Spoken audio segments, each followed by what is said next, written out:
好啦，第三樣嘢咧，佢就話：好多保險顧問咧，都話自己會做得長，好似佢呢個 KOL 咁，佢自己都移民啦，都冇做啦嚇，喺保監局入邊嘅 reference 做得超過3年嗰啲10個都唔知有冇一個有幾可能夠有個人同你服務20年30年啦咁。嗱，呢個就係佢短片入邊講。我又唔夠膽講全行，甚至乎代表所有保險顧問去講。不過我就喺度諗，當個客人問我嚇，我咧就已經做超過30年啦。佢問我就 Miss Chow 你會做幾耐啊咁我都會同佢講，其實要睇下我健康狀況啦嚇。即係如果個天俾得我健康嘅，咁我都會一路做落去嘅，直至到一日我健康做唔到為止。不過咧，我自己咧都已經做咗30年啦嚇，咁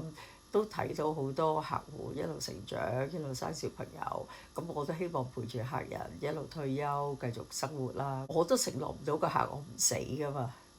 係嘛嚇？咁你話嗰個 KOL 佢咁樣去 challenge 嗰句話個保險顧問做得長，呢個係一個假嘅承諾。我喺度諗，咁你想個保險顧問點答個客人呢？我唔會做得長㗎，係啊，不過你照買啦嚇，你買保險公司啫，你都唔係買我啊咁，唔通叫個保險顧問咁講？我就覺得佢咁講係更加唔 professional 嚇。咁當然啦，呢個 KOL 佢就係幫一啲網上冇保險顧問嘅保險公司賣緊廣告啦嚇，佢哋有一啲合作關係啦。不過喺我角度咧就係，如果今日你去見一個保險顧問，你問佢做得長唔長？如果佢都唔夠膽承諾你佢會做得長咧，咁反而係有問題喎嚇。即係我真係咁講，即係正如我今日問你嘅配偶，喂，你愛唔愛我啊？如果佢都唔夠膽隨意講，梗係愛啦，係嘛？即係嗱，正常都係咁答㗎啦嚇，即係。或者你話有啲怕醜啲嘅，喂，你唔知我愛唔愛你嘅咩？係咪？即係佢個表達都係暗示緊佢好愛佢，唔通佢會講我唔愛你㗎？例如啦，所有專業人士就係醫生啦、律師啦嚇。咁當你今日去睇醫生嘅時候，其實你會唔會問個醫生：哇，你做得長唔長㗎醫生？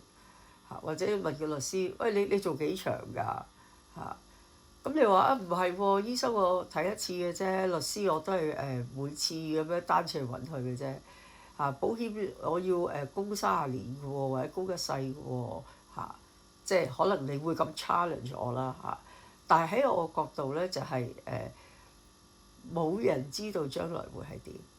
但係既然今日嘅客人有呢個 concern，佢問我做得長唔長，我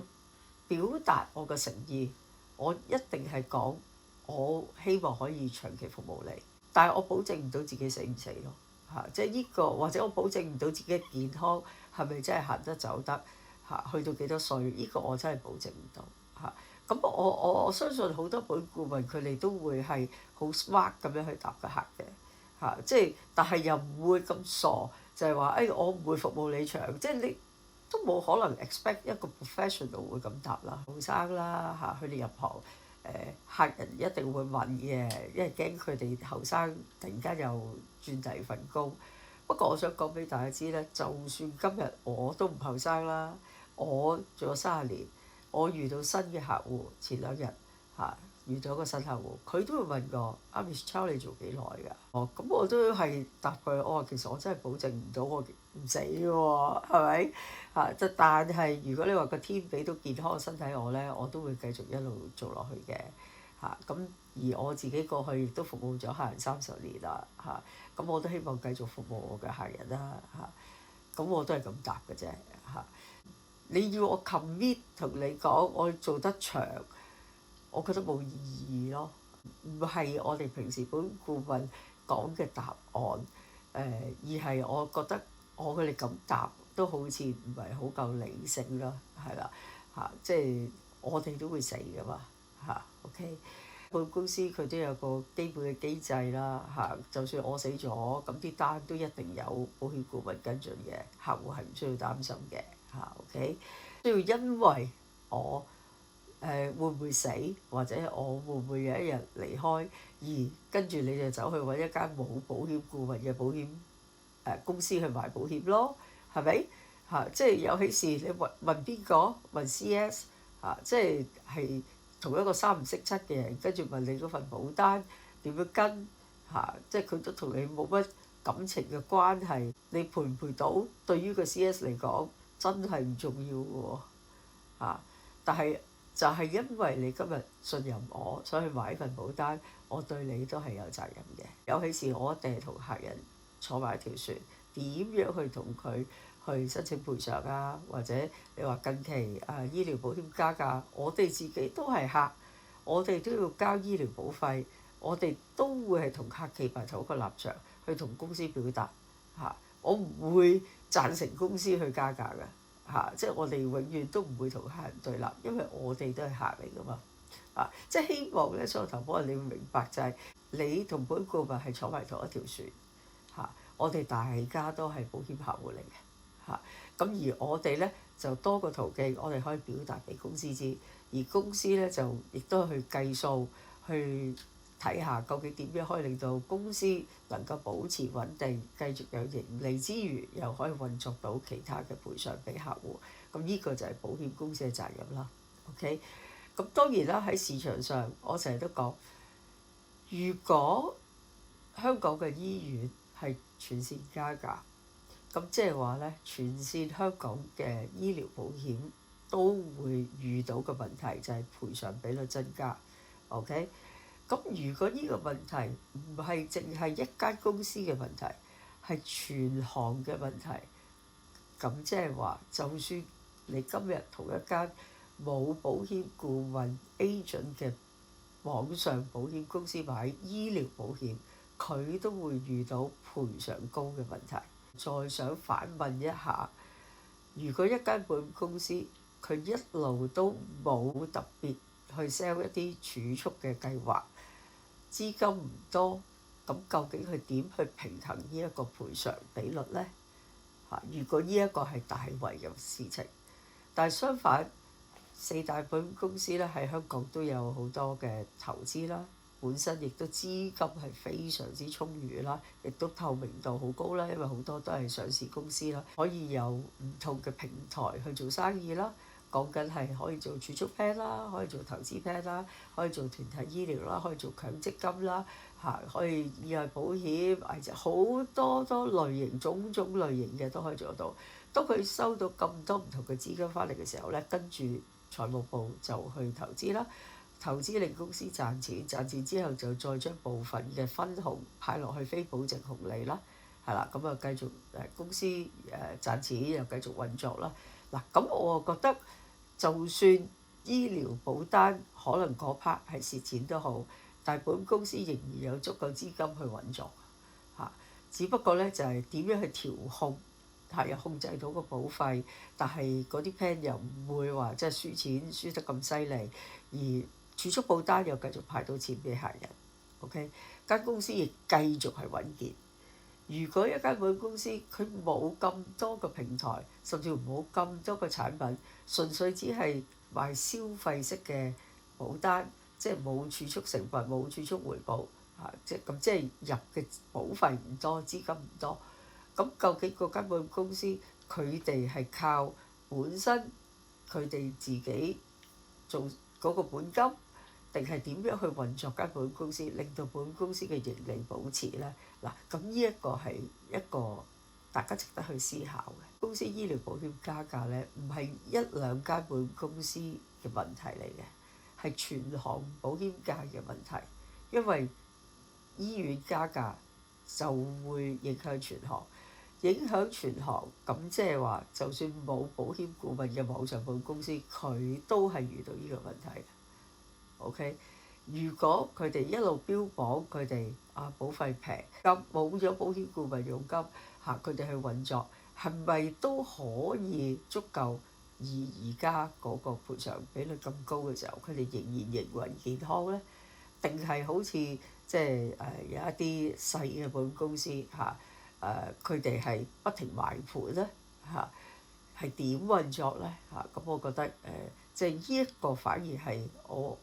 唔識嘅嚇，即係我諗唔通佢哋點運作嘅。我都希望將唔同嘅角度或者唔同嘅思維去俾大家了解。客人同埋保險公司同保險顧問，大家都坐緊同一條船，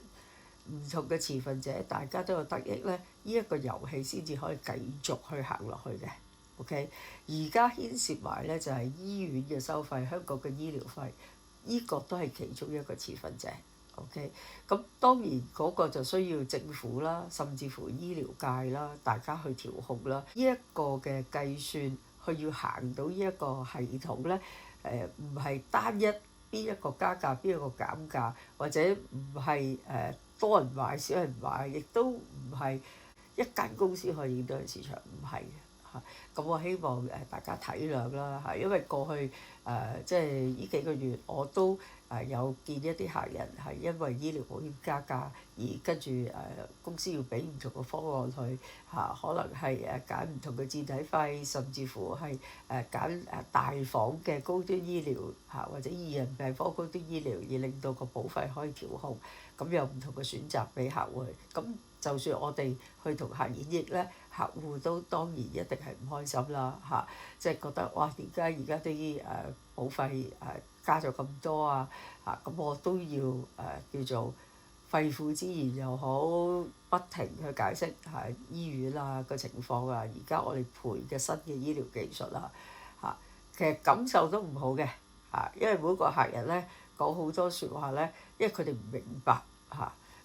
咁我哋即係做得呢一個崗位就都要預咗㗎啦嚇，因為我哋前線咯嚇，公司內部計數又係另一班人，咁我哋亦都要當中去表達俾公司知，喂，究竟即係點樣可以令到大家依個系統醫療系統大家都係受惠咧嚇，大家都係開心去行依一個循環咧嚇，咁依個需要大家努力啦，我覺得嚇。今日咧我就回應3樣嘢啦，希望大家支持。如果你覺得我今日講嘅論點都係有 point 嘅，希望大家俾心心啦，留言支持啦，甚至乎 forward 俾有買保險嘅朋友啦。因為一啲誤導嘅 KOL 嘅短片咁多人睇，其實只會令到更加多人誤導一啲錯嘅 concept。如果你又覺得認同我今日講嗰個內容，都係另一個真相嚟嘅時候咧，我都希望你幫手 forward 出去，好嗎？我係 Miss Chow 啦，過去疫情裏邊咧就製作超過365條保險知識短片，而家我哋去到400幾條短片啦。如果你想學保險知識咧，每一日睇一條片咧，都係可以睇足1年嘅。我係好想所有投保人明白保險嘅存在價值，同埋保險顧問嘅存在價值。多唔多流量，多唔多訂閱咧，對我嚟講唔係最重要。最重要就係揾到同一價值觀嘅朋友仔，甚至乎可以將唔同角度講俾更加多人認知保險係啲咩嚟嘅。呢一段期間，我都知道有啲朋友可能工作上唔係咁如意或者失業，不妨請我飲杯咖啡，我講下我哋呢個行業嚇俾你知道。事實上咧即係保費咧年年咧新生意都係增加緊嘅嚇，咁即係個市場係有需要嚇。咁但係究竟點樣去做咧？咩人去做咧嚇？咁我覺得你可以請我飲杯咖啡，我講下個行業俾你了解下。而家嘅時勢咧，保險行業都係好值得去介入嘅。下次見。